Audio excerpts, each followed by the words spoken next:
नमस्कार दोस्तों। तो आज हम लोग पढ़ने वाले हैं किताब का चैप्टर 4, जो कि है स्टैनिस्लावस्की की ये किताब चरित्र की रचना प्रक्रिया। इसका 3 चैप्टर तक मैंने अपलोड कर दिया है। ये चौथा चैप्टर है जिसका नाम है शारीरिक अभिव्यंजना। इसको पढ़ते हैं। रंग संस्थान के बड़े कमरे को संग्रहालय बनाकर उसे सभागार के रूप में प्रयोग में लाने, उसमें दुनिया भर के उत्कृष्ट चित्रों और मूर्तियों की प्रकृतियां रखने, कुछ मूल कृतियां एकत्र करने, वरिष्ठ अभिनेताओं के प्रदर्शन चित्रों को लगाने आदि की कई दिनों की चर्चा को छात्र अभिनेताओं के मन में आदर्श सौंदर्य चेतना जगाने के अवसर के रूप में देखा जा रहा था। ये चर्चा भी चल रही थी कि प्रशिक्षक कुछ गैर कलात्मक सामग्री का भी प्रदर्शन के लिए संकलन कर रहे हैं। ये सोचा जा रहा है कि उन्हें देखकर छात्र अभिनेता इस प्रकार अरुचिकर प्रदर्शनों से अपने को बचाए रखने की कोशिश करेंगे। जब उस रहस्यमय कमरे के द्वार खुले तो संग्रहालय किसी भी दृष्टि से तैयार नहीं था। प्लास्टर की छोटी बड़ी मूर्तियां, कुछ चित्र और कुछ फोटो चौखटे में सुसंयोजित थे। इनके अतिरिक्त वहां नाट्यकला, वेशभूषा, दृश्य योजना, लोक नृत्य, नृत्य की आधुनिक प्रणालियों आदि पर अनेक ग्रंथ फर्श पर फैले हुए थे। एक ओर तलवारें, भाले, छुरे, मुखौटे, बॉक्सिंग के दस्ताने, बैल के स्लीपर तथा व्यायाम का सामान भी था। अच्छा, बैले के स्लीपर, सॉरी। इस सामान को देखकर छात्रों को लगा कि संभवतः उन्हें नाट्य कला की दृष्टि से शारीरिक व्यायाम का भी प्रशिक्षण दिया जाएगा। दीवार पर एक और एक बड़ा सूचना पट्ट भी था जिसमें मॉस्को के सभी संग्रहालय की सूची थी। उस सूची में कलात्मक अभिरुचि के संग्रहालयों पर पेंसिल से निशान भी लगाए गए थे। छात्रों को लगा था कि संभवतः उन्हें इन संग्रहालयों में घुमाया जाएगा। एक और कलात्मक अभिरुचि के विषयों की सूची भी थी। रंगमंच की दृष्टि से संभवतः उन पर व्याख्यानों का आयोजन किया जाना था।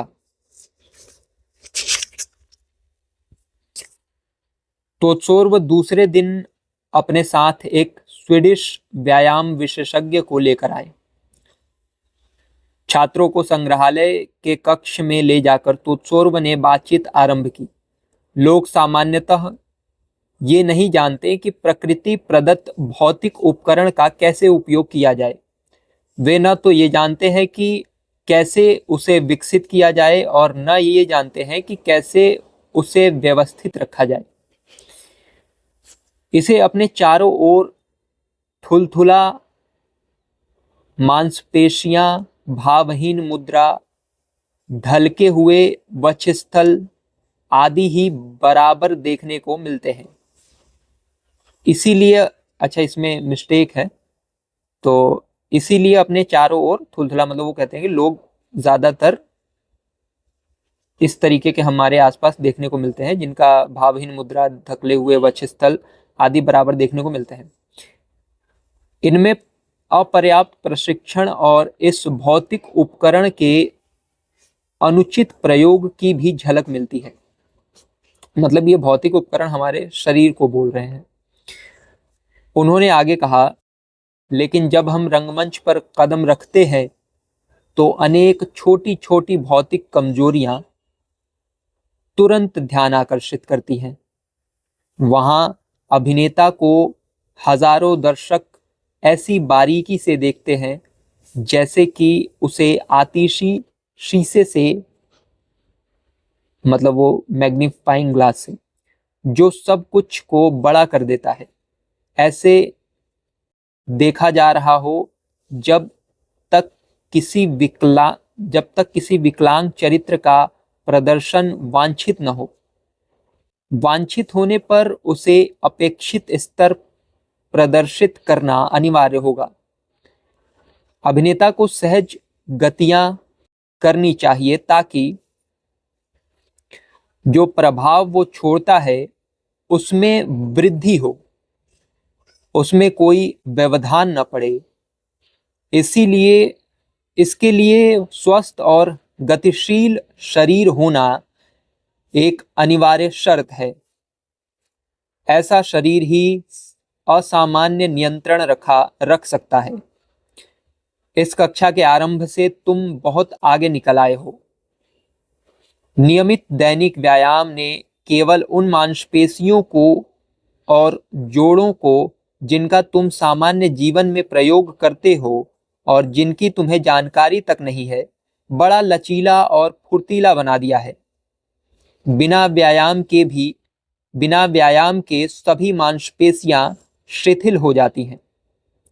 उन्हें फिर से क्रियाशील और स्वस्थ बनाने से हम उन्हें नई गतिविधियां प्रदान करने में समर्थ हुए हैं। नई संवेदनाओं का हमें अनुभव हुआ है और हमने कार्य और अभिव्यंजना की बड़ी सूक्ष्म भावनाएं विकसित की हैं। व्यायाम तुम्हारे भौतिक उपकरण को अधिक गतिशील, लचीला, अभिव्यंजनामय और अधिक संवेदनात्मक बनाता है। तो सौरभ ने कुछ देर के बाद अपने छात्रों से पूछा था कि क्या तुम्हें सर्कस में भाग लेने वाले व्यक्तियों का शारीरिक विन्यास अच्छा लगता है? जवाब में उन्होंने स्वयं कहा था कि उनके अत्यधिक मजबूत खंभे और सांड के समान कसी हुई मांसपेशियां उन्हें बिल्कुल भी अच्छी नहीं लगती। रंगमंच के लिए इस प्रकार के शरीर विन्यास को उन्होंने सर्वथा अनावश्यक बताया था। रंगमंच के लिए मजबूत और सशक्त शरीर की आवश्यकता तो होती है, लेकिन वो अच्छे अनुपात में विकसित होनी चाहिए।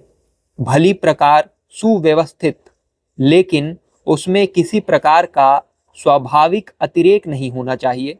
रंगमंच के लिए जिस व्यायाम की जरूरत है वो शरीर को फुलाने वाला नहीं, वरन उसे अच्छा स्वरूप प्रदान करने वाला होना चाहिए। उन्होंने स्पष्ट कहा है कि अपने छात्रों को मुझे मजदूर नहीं, रंगमंच का कुशल कलाकार बनाना है। तो सौरभ ने उसके बाद मूर्तिकला की अपेक्षाओं के अनुरूप अपने छात्रों को शारीरिक प्रशिक्षण प्रदान करने की बात कही है। जैसे कोई कलाकार छेनी लेकर पत्थर से मूर्तियों की रचना करता है, उसके विभिन्न भागों में संतुलन, सुंदर अनुपात और सही रेखाओं को खोजता है, रंगमंच के शारीरिक प्रशिक्षण को जीवंत शरीर के साथ वैसे ही प्रतिफल की प्राप्ति की कोशिश करनी चाहिए। इस लक्ष्य की संप्राप्ति के लिए पहले शरीर का अध्ययन होना चाहिए और फिर इसके विभिन्न भागों के अनुपातों को समझना चाहिए। कमियां खोज लेने पर उन्हें सुधारना चाहिए। प्रकृति ने जिसे अधूरा छोड़ दिया है उसे विकसित किया जाना चाहिए, जिससे कंधों और वक्ष की मांसपेशियां विकसित की जा सके। कुछ लोगों में चौड़े कंधे और बेलनाकार छातियां मिलेंगी। व्यायाम से इन दोषों को बढ़ाने क्यों दिया जाए? ये अच्छा नहीं होगा, क्योंकि अगर पैरों में सानुपातिकता का अभाव है तो उनकी ओर ध्यान दिया जाएगा। मांसपेशियों की संरचना को थोड़ा बढ़ा देने से पूर्ण और उचित स्वरूप व्यवस्थित किया जा सकता है। इन उद्देश्यों की सिद्धि के लिए शारीरिक अभ्यास बड़ा सहायक हो सकता है। शेष जो है उसे आकृति और वस्त्रभूषा विशेषज्ञ, अच्छा दर्जी और अच्छा मोची सुधार सकता है। मतलब इस पूरे एक पैराग्राफ में इन्होंने कहा है कि हमारे शरीर में जो ऑलरेडी अच्छा है उस पे ध्यान ना देके जो हमारे शरीर में ज़्यादा कमज़ोर है उसको बैलेंस आउट किया जाए तो ज़्यादा अच्छा रहेगा। पहले अपने शरीर को देखिए, अपने पूरे बॉडी को, फिजिकल बॉडी को, और फिर उसमें जो चीज़ अनुपात के अनुसार थोड़ी कमज़ोर लग रही है उसको ग्रो किया जाए, ना कि जो ऑलरेडी ग्रो है उसको और ज़्यादा बढ़ाया जाए। मतलब इम्बैलेंस नहीं होना है, बैलेंस करना है शरीर को भी। ओके, आगे पढ़ते हैं। स्टैनिस्लवस्की ने शरीर को अभिव्यंजनाशील बनाने में नाट्य क्रीड़ा की भी उपयोगिता मानी है। नाट्य क्रीड़ा मतलब कि नाटक के जो खेल होते हैं, एक्सरसाइज वगैरह। इसी दृष्टि से तो पूर्व उछल कूद की शिक्षा देने के लिए सर्कस के एक प्रसिद्ध विदूषक को अपने साथ कक्षा में लाए। उन्होंने कहा कि ये कुछ अजीब सा लगता है, लेकिन ये क्रीड़ा अभिनेता को उसके अत्यधिक औदात्य के महान क्षणों में और उसकी रचनात्मक अंतःप्रेरणा के लिए सहायक होती है। इसका कारण यह है कि नट क्रीड़ा निर्णय क्षमता को विकसित करने में मदद देती है। डिसीजन मेकिंग में नाटक के जो खेल हैं वो मदद देते हैं।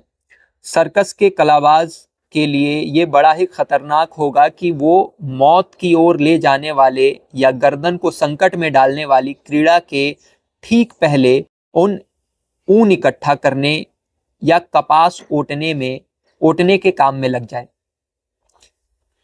इस तरह के क्षणों में अनिर्णय के लिए कोई अवकाश नहीं होता और उसे सोच विचार के लिए रुके बिना अपने को संयोग और अपनी कला के हाथों में सौंप देना होता है।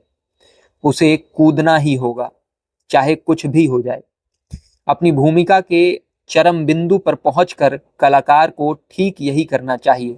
ओह, खून खून खून चिल्लाने जैसे क्षणों में अभिनेता सोचने, संदेह करने, विभिन्न विकल्प को तौलने, तैयारी करने और परीक्षा करने के लिए रुक नहीं सकता। उसे सक्रिय होना ही होगा। उसे उस कूद को एक पूरे उछाल के साथ बड़ी सफाई से पूरा करना ही होगा। फिर भी बहुत से अभिनेताओं का दृष्टिकोण इस संबंध में पूरी तरह से अलग होता है। वे गहन क्षणों में डरते हैं और बड़ी तकलीफ उठाते हुए उसे पहले से उनके लिए अपने को तैयार करने की कोशिश करते हैं। इससे घबराहट पैदा होती है और ऐसे दबाव उत्पन्न होते हैं जो महान क्षणों में उन्हें प्रवेश करने से रोकते हैं। उन क्षणों में जब उनके लिए अपने को, अपनी भूमिका को पूरी तरह से समर्पित करना जरूरी हो जाता है। कई बार माथे पर खरोच लग सकती है या गूमड़ उभर सकता है। ये देखना प्रशिक्षक का काम है कि वो बहुत बड़ा न हो जाए, लेकिन ज्ञान लाभ के लिए थोड़ी सी चोट अभिनेता के लिए बहुत हानिकारक नहीं होगी। वो शिक्षा देगी कि वो बिना किसी हिचक के मानवीय निर्णय के साथ अपने भौतिक अंतःस्फुरण और अंतःप्रेरणा का उपयोग करते हुए पुनः कोशिश करे। जब अभिनेता अपनी शारीरिक गतिविधियों और चेष्टाओं के लिए इच्छा शक्ति विकसित कर लेगा तो उसके लिए उसे अपनी भूमिका में ले जाना बड़ा आसान हो जाएगा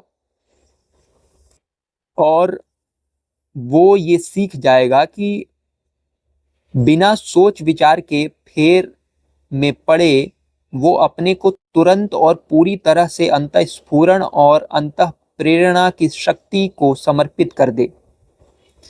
हर भूमिका में इस प्रकार के मुश्किल स्थल होते हैं, इसीलिए नटक्रीड़ाओं को उस सीमा तक मदद करने की छूट दे देनी चाहिए जहां तक वे मददगार हो सकते हैं। स्टैनिस्लवस्की आंगिक अभिनय के लिए नटक्रीड़ा को एक और कारण से भी सहायक मानते हैं। नटक्रीड़ाएं अभिनेताओं को अधिक स्फूर्त, अधिक समर्थ बनाने में मदद करती हैं। जब अभिनेता मंच पर पहुंचकर झुकता है, घूमता है, दौड़ता है, त्वरा के साथ अनेक जटिल घुमाव लेता है, तब ये क्रीड़ाएं उसे द्रुगति और लय के साथ सक्रियता प्रदान करती हैं। अप्रशिक्षित शरीर के लिए ये सब असंभव होता है। स्टैनिस्लावस्की के निकट नृत्य का प्रशिक्षण अभिनेताओं के लिए उतना ही महत्वपूर्ण है जितना व्यायाम। अभिनय या रंगमंच के लिए भले ही आधारभूत महत्व का न हो, लेकिन वो अभिनेताओं को और बहुत से महत्वपूर्ण अभ्यासों के लिए तैयार करता है। इसके साथ ही नृत्य का प्रशिक्षण हमारे शारीरिक विकास में भी सहायक होता है। ये शरीर को केवल सीधा ही नहीं बनाता, वरन उसकी सक्रियता को उन्मुक्त करता है, उसे व्यापक बनाता है, उसे सुनिश्चित रूप और पूर्णता प्रदान करता है। ये बहुत महत्वपूर्ण है क्योंकि सीधी कटावधार मुद्राएं रंगमंच के लिए उचित नहीं होती। उन्होंने आगे कहा है कि नृत्य को मैं इसीलिए भी महत्वपूर्ण मानता हूं क्योंकि वो हाथों, पैरों और पीठ की स्थितियों के लिए बड़ा विलक्षण संशोधक होता है। कुछ लोगों की छाती भीतर धंसी होती है, उनके कंधे कुबड़ की भांति आगे उठे रहते हैं और उनकी बाहें उनके सामने हिलती डुलती रहती हैं, और जब वे चलते हैं तो वे उनके पेट या जांघ से टकराते रहते हैं। कुछ लोगों के कंधे पीछे की ओर झुके और छाती मुर्गी की भांति फूली हुई होती है, उनका पेट भी कुछ निकला होता है, उनके हाथ पीछे लटकते रहते हैं। स्टैनिस्लावस्की की दृष्टि से रंगमंच के लिए न तो पहला और न दूसरा स्वरूप ही उचित कहा जा सकता है। बाहें एक तो बगल में लटकी रहनी चाहिए, दूसरे कोहनियां शरीर के बाहर की ओर होनी चाहिए, लेकिन ये बहुत अनुशासित ढंग से होना चाहिए क्योंकि अतिरंजना शरीर की भावभंगिमा को ही नहीं बिगाड़ेगी, वह उद्देश्य को भी नष्ट कर देगी। पैरों की स्थिति भी कम महत्वपूर्ण नहीं है। अगर वो गलत है और पूरी आकृति बिगड़ जाएगी।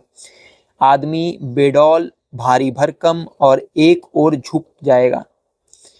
बहुत सी महिलाओं के पैर कूल्हे से लेकर घुटनों तक भीतर घूमे रहते हैं। ये अवस्था उनके पैरों के तलवों के साथ भी होती है। उनकी एड़ियां बाहर की ओर और पंजे भीतर घूमे होते हैं। उन्होंने बैले के अभ्यास को इन दोषों को विलक्षण ढंग से सुधारने वाला माना है। वे पैरों को कूल्हे की ओर बाहर घुमा देते हैं और फिर उन्हें सही कोण में व्यवस्थित कर देते हैं। ये क्रिया उनकी स्थूलता को कम कर देती है। कूल्हे पर पैरों की सही स्थिति उनके पंजों और एड़ियों को प्रभावित करती है। हर चीज एक रेखा में आ जाती है। जब पैर वैसे ही रहते हैं जैसे उन्हें होना चाहिए, तो पंजे भी वैसे ही हो जाते हैं जैसे उन्हें होना चाहिए। संयोग से नृत्य की बहुत सी गतिविधियां इस अवस्था तक पहुंचाने में सहायक होती हैं। वे पैरों की अनेक अवस्थाओं और स्थितियों पर आधारित हैं, जिनमें कूल्हे के पास पैरों का बाहर निकला रहना जरूरी होता है और पैर उचित रूप में जमीन पर जमे होते हैं। शरीर को ये अवस्था प्रदान करने के लिए वे प्रायः एक और सामान्य दैनिक अभ्यास की सिफारिश करते हैं। अपने बाएं पैर के पंजों को जितना हो सके बाहर की ओर घुमाकर दाहिने पैर को उसके सामने कुछ इस प्रकार रखना कि पंजे यथासंभव बाहर की ओर हों।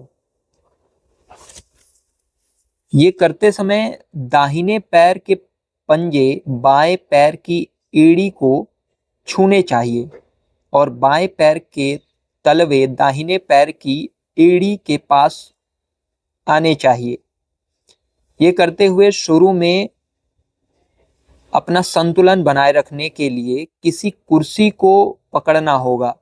अपने घुटनों को काफी घुमाना होगा और पूरे शरीर को मोड़ना भी होगा, लेकिन कोशिश करनी होगी कि व्यक्ति स्वयं, उसके पैर और शरीर भी सीधे रहें। इस सीधे रहने की कोशिश में कूल्हे पर अपने पैरों को बाहर की ओर बलपूर्वक घुमाना होगा। आरंभ में पैर एक साथ पास नहीं आ सकेंगे, लेकिन जब तक वे नहीं आते, अपने को सीधा नहीं बनाया जा सकता। समय के साथ पैर जैसे जैसे बाहर की ओर घूमने लगेंगे, ये अवस्था प्राप्त हो जाएगी। एक बार जब ये हो जाएगा तो हर दिन इसे करना होगा। इस अवस्था में जितने लंबे समय तक खड़ा हुआ जा सकता है, उतने समय तक दृढ़ता के साथ पैर कूल्हे पर और पांव पर भी बाहर की ओर घूमे रहना चाहिए। पैर कूल्हे और पांव बाहर की ओर घूमे रहना चाहिए। शरीर की सुन्मयता और अभिव्यंजनाशीलता के समान ही बाहों और पैरों, कलाइयों, अंगुलियों और कोहनियों को अंतिम सीमा तक मोड़े जाने के व्यापारों का भी समान महत्व है। इस कार्य में स्टैनिस्लवस्की ने नृत्य, नाटिका और अन्य प्रकार के नृत्य अभ्यासों का बहुत अधिक योग माना है। नृत्य में पैर और पंजे धरती पर फिसलते हुए अनेक प्रकार की चरण भंगिमाएं बनाते हुए बड़े ही प्रखर रूप में अभिव्यंजनाशील होते हैं। वे कागज की एक शीट पर एक जटिल आकृति की रचना करती हुई कलम के समान होते हैं। जब कोई पंजों पर उठता है तो दौड़ने का संकेत होता है। पैर और पंजे मरोड़ को कम करते हैं, सिद्धता का गुण प्रदान करते हैं, गरिमामय बनाते हैं, नृत्य की लय और उठान को प्रखर बनाते हैं। अभिनेता को बैले से पहले से विकसित किए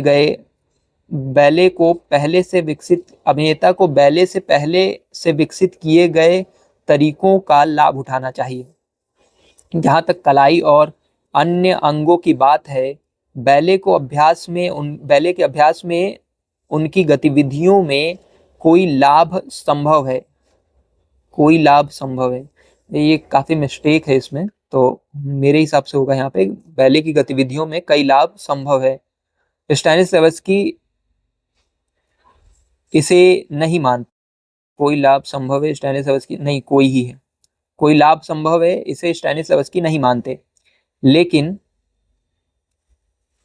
बैले के अनुशासन में एक और वस्तु का महत्व है, जो अभिनेता और भौतिक उपकरणों, शरीर के लचीलेपन के उपयोग, सामान्य भावभंगिमा और व्यापार के लिए तथा अधिकाधिक विकास के लिए उपयोगी है। हमारा मेरुदंड जो सभी दिशाओं में झुकता है, एक सर्पीला कमानी जैसा है। जरूरत उसे आधारभूमि में दृढ़ता के साथ व्यवस्थित करने की है। मेरुदंड के सबसे निचले भाग को घुमाव के साथ बड़ी दृढ़ता से व्यवस्थित करना चाहिए। अगर व्यक्ति को ये लगता है कि मेरुदंड का वो तथाकथित पेंच मजबूत है, शरीर के ऊपरी भाग को सहारा देता है, गुरुत्वाकर्षण के केंद्र में स्थिर है और सीधा भी है, तो ठीक है। लेकिन अगर उसे लगता है कि वस्तु स्थिति इससे उल्टी है, उसका मेरुदंड नहीं है और परिमाणतः उसका पूरा धड़ अपनी स्थिरता, अपना सीधापन खो रहा है, वो विरूप हो रहा है और इसके साथ ही उसकी गति में शोभा और लचीलापन नहीं रहा, तो ये स्थिति ठीक नहीं है। इस कल्पित पेच या केंद्र बिंदु की जो मेरुदंड को रूप पकड़े रहता है, नृत्य नाटिका की कला में बड़ी महत्वपूर्ण भूमिका रहती है। उसका लाभ अभिनेता को उठाना चाहिए और अपने नृत्य की कक्षाओं में मेरुदंड को विकसित करने, फिर से शक्तिमान बनाने और उसे व्यवस्थित करने की शिक्षा लेनी चाहिए। स्टैनिस्लवस्की ने इस कार्य के लिए घर पर प्रयोग करने की आसान और परंपरागत प्रणाली का भी समर्थन किया है। जब इस संबंध में तोत्सोर्व के हवाले से वे कहते हैं कि पूर्व काल में फ्रांसीसी धायाएं गोल कंधों वाले बच्चों को सख्त फर्श पर, मेज पर घंटों तक इस तरह सीधे लिटा देती थी कि उनके सिर का पिछला हिस्सा कमर और रीढ़ सतह को छूती रहे। गोल कंधों वाले बच्चों के कंधों को सीधा करने का एक और तरीका भी है। तो तोत्सोर्व कहते हैं, धाया उनके बाजुओं को पीछे घुमाकर बाजुओं और कमर के बीच में एक डंडा घुसा देती थी। बच्चा जब अपनी स्वाभाविक मुद्रा में आने की कोशिश करता था तो उसके बाजू डंडे को कमर की ओर दबाते थे। इस दबाव से बच्चे का शरीर सीधा होता था। बच्चों को इस मुद्रा में घंटों चलाया जाता था, जिसके कारण मेरुदंड धीरे धीरे सीधा हो जाता था। शारीरिक व्यायाम गतियों को विषम रूप तक विकसित कर देता है, यहाँ तक कि उनकी लय सैनिकों जैसी लोचहीन हो जाती है, जबकि नृत्य मुद्राओं में लचक, फुर्तीलापन, व्यापकता और आरोह अवरोह पैदा कर देता है। दोनों मिलकर ऐसी मुद्राओं की रचना करने में सक्षम होते हैं जो रेखा रूप, दिशा और लय लिए होती हैं।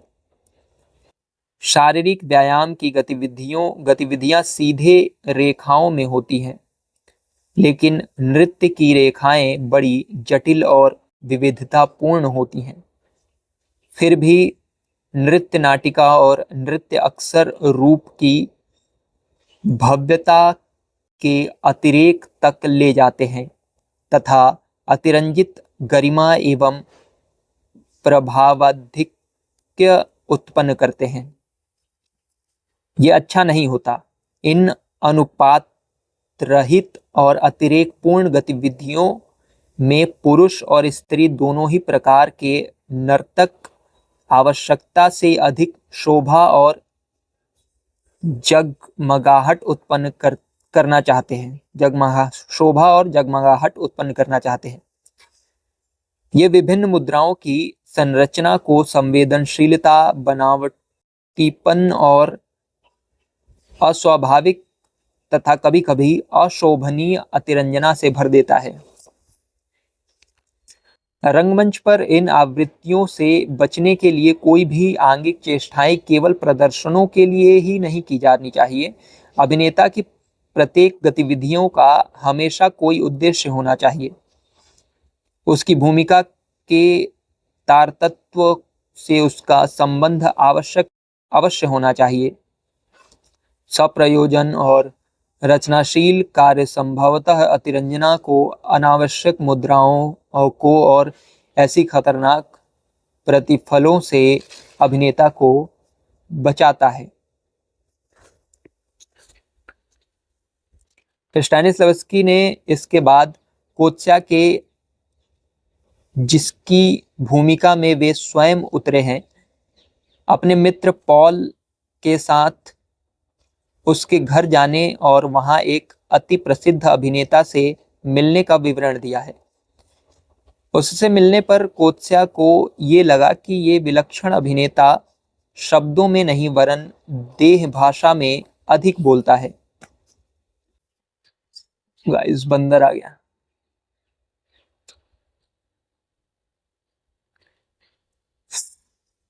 विवरण दिया। उससे मिलने पर कोत्स्या को ये लगा कि ये विलक्षण अभिनेता शब्दों में नहीं वरन देह भाषा में अधिक बोलता है। उसकी आंखों, मुख, कान, नासिका की नोक, उसकी उंगलियां प्रत्यक्ष बिना विशेष गतिविधियों का प्रदर्शन किए ही मुखर हो उठती हैं। किसी व्यक्ति के बाहरी रूप, वस्तु विशेष के आकार और एक भूखंड के रेखांकन के वर्णन के लिए उसके मन में जो कुछ है उसे प्रकट करने की, उसके रूपायन की उसमें बड़ी ही विलक्षण विशद सामर्थ्य थी। उदाहरण के लिए जब वो अपने से तगड़े एक दोस्त के घरेलू परिवेश का वर्णन कर रहा था तो वो उसको अपनी आंखों के आगे अपने अपने देखते देखते सामान से भरी मेज, अत्यधिक भरी हुई अलमारी अथवा अपार बोझ से लदी कुर्सी के रूप में बदलते हुए देख सकता था। ये करने में उसने उन वस्तुओं की नकल नहीं की थी वरन अपने जोड़ों पर दबाव डालकर उनका बोध उत्पन्न किया था। जब उसने ये बताया कि कैसे वो और उसका वो मोटा दोस्त उन मेज कुर्सियों के बीच चारों ओर उठापटक करने लगे थे तो कोत्स्या की आंखों के आगे एक गुफा या मांद में दो भालुओं के लड़ने का दृश्य खिंच गया था। उन दृश्य के अंकन के लिए उसे अपनी कुर्सी भी नहीं छोड़नी पड़ी थी। वो बैठे बैठे ही वो इधर उधर थोड़ा बहुत हिला डुला था, नीचे झुका था अथवा अपने भारी भरकम पेट को ऊपर उठाया था और भ्रांति जमाने के लिए वो काफी था कि किसी वस्तु के पास से गुजरते हुए वो उसे भींच रहा है।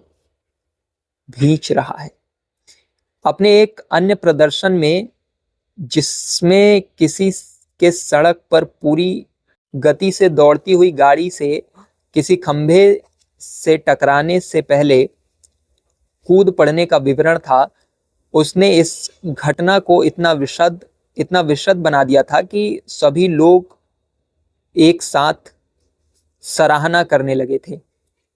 इससे भी कहीं अधिक विलक्षण पॉल के चाचा के साथ उस अभिनेता की निर्वाक क्रीड़ा थी जिसमें ये बताया गया था कि जब वे जवान थे तो कैसे उन दोनों ने एक ही किशोरी के साथ प्रणय क्रीड़ा का प्रयास किया था। चाचा सुस्तोव ने तो अपनी सफलता के घमंड का बड़ा ही मनोरम प्रदर्शन किया था और उस अभिनेता की पराजय का विवरण तो और भी अधिक रोचक था।